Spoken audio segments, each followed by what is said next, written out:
Hi friends, எப்படி இருக்கீங்க?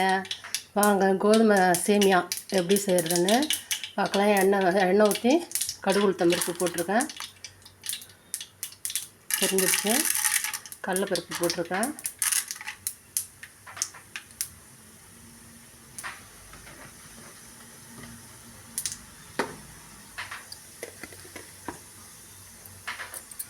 கருவேப்பிலை போட்டிருக்கேன்,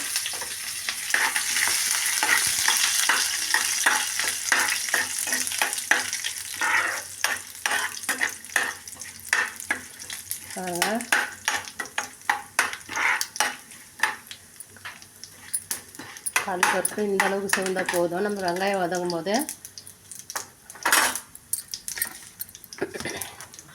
இது பச்சை மிளகாயும் வெங்காயமாக நறுக்கி வச்சுருக்கோம், பெரிய வெங்காயம், அதே அதில் போட்டுக்கணும்.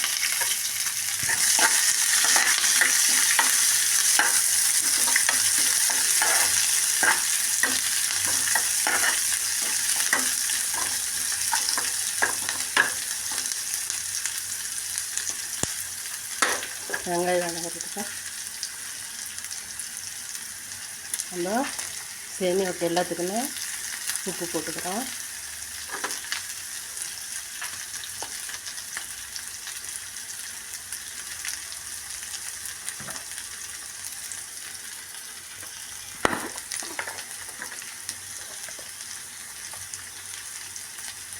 கொஞ்சம் மஞ்சள் தூள் போட்டுக்கிறோம்.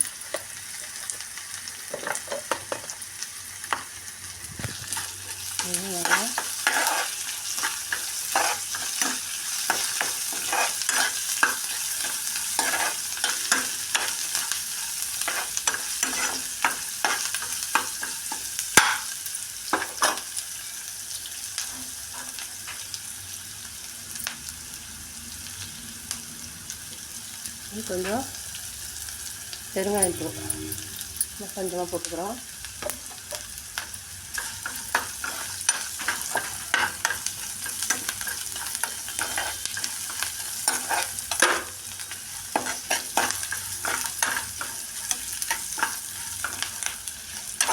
வெங்காயம் ரொம்பலாம் வதங்கணும்னு தேவையில்லை, இந்த அளவுக்கு வதங்கினா போதும்.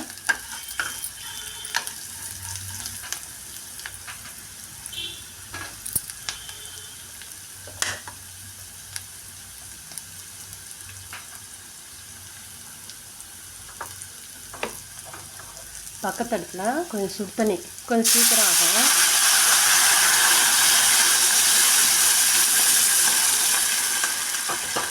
அவ்வளோதான். இப்போ உடனே கொதி வந்துடும், சுடு தண்ணி ஊற்றணுனால குயிக்காகிடும். எண்ணெய்க்கு உப்புமா செஞ்சாக்கா நான் பக்கத்து அடுப்பில் சுடு தண்ணி போட்டு இதெல்லாம் வதக்கிட்டு இருக்கும்பொழுது தண்ணி எடுத்து ஊற்றி இப்படியே ஒரு கொதி, இதை பாருங்க கொதி வந்துருச்சு. தண்ணி இன்னும் கொஞ்சம் ஊற்றிப்போம்.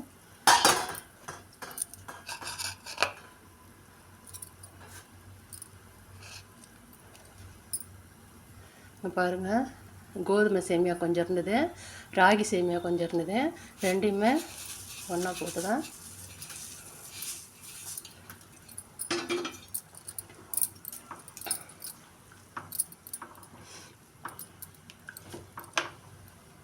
அவ்வளோதான் உப்புமா.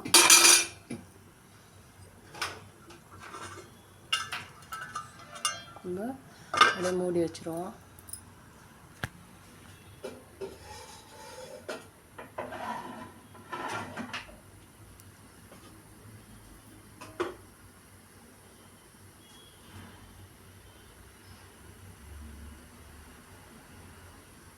வாங்க ஃப்ரெண்ட்ஸ், உப்புமா எப்படி வந்திருக்குங்க பாருங்கள்.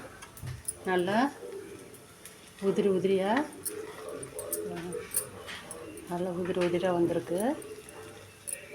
அவ்வளோதான் ஃப்ரெண்ட்ஸ்.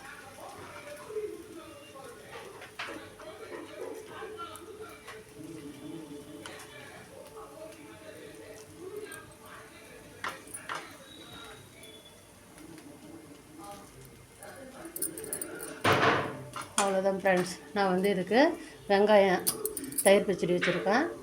நீங்கள் இது மாதிரி செஞ்சு பார்த்து சாப்பிட்டுட்டு எப்படி இருக்குன்னு சொல்லுங்கள் ஃப்ரெண்ட்ஸ். பாய்.